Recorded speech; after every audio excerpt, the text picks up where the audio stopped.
esta conferencia fundamentalmente tiene un contenido filosófico más que otra cosa, y es tratar de transmitir una información que se nos entregó en la última reunión de la ley y una información que logré recolectar yo estos días para tratar de traerles, ¿no? Ustedes conocen que la ley es la Asociación Latinoamericana para el Estudio del Hígado, una visión que está tratando de promover y difundir la hepatología en toda América Latina y fortalecernos desde el punto de vista académico. Estas diapositivas me las facilitó el doctor Roberto Segovia, compañero chileno, con quien también estuve en la ciudad de Barcelona cuando nos estuvimos formando. Él hizo una encuesta que envió a muchos de los grupos, muchas gracias, y trató de reunir una información. Esta información no es precisa, porque yo me he dado cuenta cuando revisé los datos, pero pienso que es un esfuerzo muy importante tratando de hacernos entender a nivel regional y a nivel local cuál es la situación real de los trasplantes y qué tenemos que hacer para tratar de fortalecer esto, no solo en Latinoamérica, sino también empezar por fortalecernos al interior de nosotros. Son datos muy interesantes sobre la población latinoamericana y el peso que tiene en todo nuestro continente. Él hizo una serie de encuestas, envió una información, hizo una petición y muchos de los grupos le respondieron. Yo pienso que gran parte de la información está aquí contenida. Son datos interesantes, por ejemplo, como menciona él, las actividades de trasplante. Estas son series históricas, no programas establecidos, comenzaron desde 1968. Él menciona aquí lo del establecimiento de programas de trasplante de hígado, dice él que comenzaron en 1985. No obstante, vuelve y reúne información y son datos, me voy a centrar en lo que nos compete a nosotros. Nosotros empezamos más o menos en el año de 1976 con los trasplantes hepáticos. Si se recuerdan todos, se hizo el primer trasplante en el Hospital Universitario San Vicente Paul. En esa época estaba el doctor Gonzalo Correa y comenzaron. Ellos hicieron una serie durante 10 años, en esos 10 años solo se trasplantaron 13 pacientes y la serie terminó ahí. Él dice, y él menciona esto, y lo traigo yo aquí, aunque no es preciso, que estos son más o menos los programas activos. Menciona que en Colombia tenemos 5, realmente no son 5, son más, porque están los 2 de Bogotá, están los 3 de Medellín, están el de Cali y está el de Bucaramanga, ¿cierto? Y mencionaba que al momento de pasar la encuesta, los que estaban en lista de espera en Brasil alcanzaban a ser 4.000 pacientes, nosotros, según él, eran 62 pacientes. Tiene 2 informaciones, pero esto es muy importante, es ver cómo nos posicionamos nosotros prácticamente en todas las diferentes encuestas que se hicieron, casi como el tercer país en toda Latinoamérica, hablando de trasplante de hígado, con mayor cantidad de trasplantes. Esta serie es del 2012, ustedes ven cómo estamos ahí en el tercer lugar, primero Brasil, segundo Argentina y tercero nosotros, superamos a México, muy importante, superamos a Chile, que también es un país que tiene algo de esto. Esto es más o menos como hasta el 2013 se han ido aumentando los programas de trasplantes desde los datos que se tienen, como es del 68, y realmente es una progresión bastante importante. Este es el número de trasplantes que se alcanzan a hacer con año. Yo pienso que el peso grande de todos estos trasplantes es de las series brasileñas, ¿cierto? Nosotros más o menos todos los países nos vamos comportando de manera similar. Datos más actualizados de él, ven cómo nos posicionamos también, seguimos en ese tercer lugar. La tasa de nuestra por trasplante viene a ser casi de 4.6 y de donante en vivo, que es el grupo pues, que quizás donde más se hace, que es en la Fundación Valle de Lili. Perdón. Este es un dato que enseguida vamos a corroborar aquí. Esta es más o menos la evolución de la tasa de donación por millón de habitantes durante estos últimos 10 años. Y él insiste en que tanto en trasplante como en otras patologías tendríamos que fortalecernos. Este es un primer ejercicio que hicieron ellos. Reunieron, mandaron unas encuestas a varios de los grupos. Por parte de nosotros participó el doctor Sergio Hoyos, envió su encuesta. Este es un ejercicio que se tiene para toxicidad, que pensamos también participar y difundirlo a nivel de los diferentes grupos, etcétera, etcétera. A ver, tenemos grandes problemas y grandes dificultades en diferentes patologías. Estas son las que ellos mencionan, pero Definitivamente en trasplante hepático hay una dificultad muy grande y hay un desarrollo dispar, no solo en América Latina, sino también dentro de nosotros, y parece que eso es lo que se refleja en cada uno de los países. Este es más o menos decantado más o menos con lo cual vamos a comenzar a trabajar durante estos 2 años. Teóricamente tenemos nosotros 2.098 trasplantes, seríamos el tercer país, el primer país sería Brasil, que tiene 14.000 trasplantes, y el segundo país sería Argentina. Nosotros 3 seríamos los países con mayor liderazgo, luego vendría México y Chile. Más o menos quedamos así. Brasil, Argentina, Colombia y Chile como liderando los países de América Latina. Cuando uno hace la comparación con los otros países hermanos, la diferencia es abismal.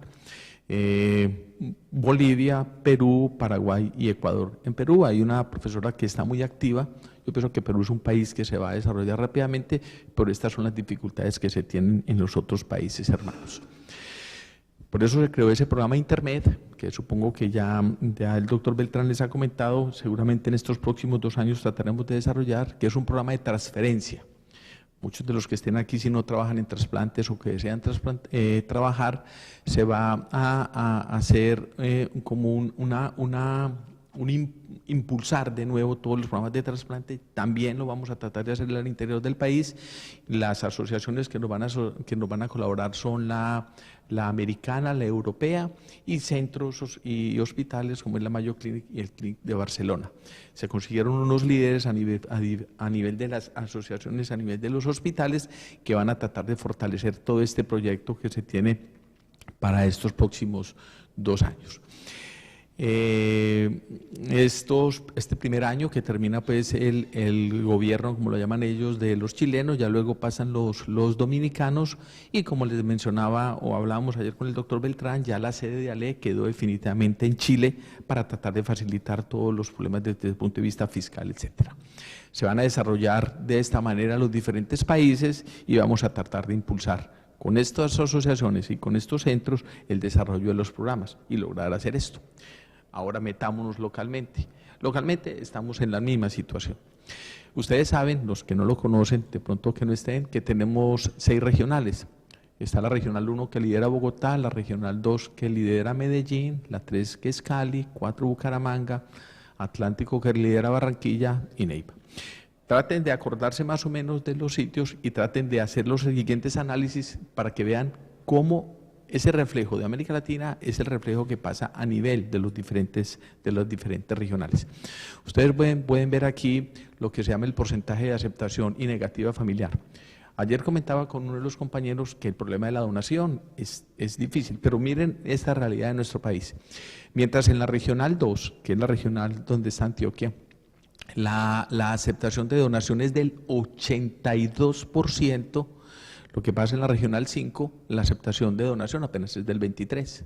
O sea, hay una dificultad muy grande desde el punto de vista conceptual de lo que se está haciendo para lograr que se donen los órganos o para tratar de que culturalmente se modifiquen ciertas conductas. En el resto de las regionales, digamos que ahí vamos, ¿cierto? Muy mitad y mitad, que no es la idea. La idea es tratar de obtener lo que se ha logrado obtener en la regional número 2, ¿de acuerdo? Estos son lo que se hacen como entrevistas para donación y aceptación en las diferentes regionales. Fíjense, todo eso repercute, y lo van a ver luego, en el desarrollo de los diferentes programas. Si no hay donación, si no se crea esa cultura, muy difícilmente se van a poder desarrollar los diferentes programas. No va a haber motivación, los estudiantes no les va a interesar, porque van mirando como que los trasplantes es algo utópico y ocasional, sabiendo nosotros que permanentemente uno puede desarrollar todo este tipo de programas. Estas son las entrevistas familiares que se hacen. Fíjense cómo vuelve y lidera la Regional 2, luego está la Regional 1, ¿cierto? Estos datos, les insisto, es hasta septiembre del año pasado porque todavía no se han montado en la página los otros. O sea, hay dificultades en la cultura, hay dificultades quizás en los grupos que se están creando para tratar de obtener los donantes.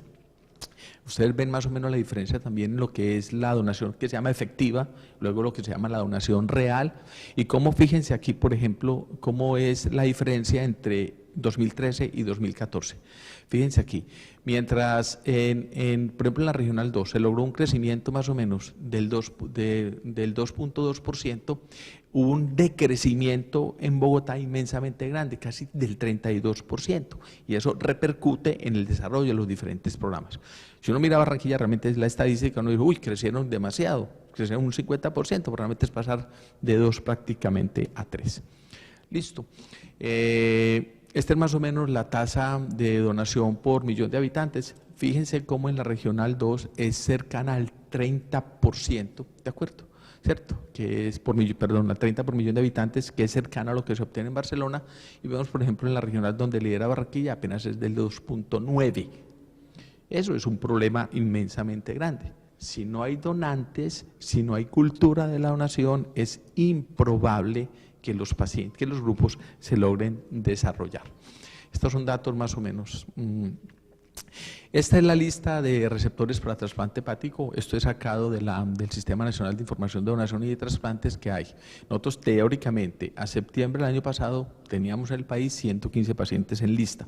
Estoy hablando de la información hasta septiembre oficial en la página del Sistema Nacional de Información.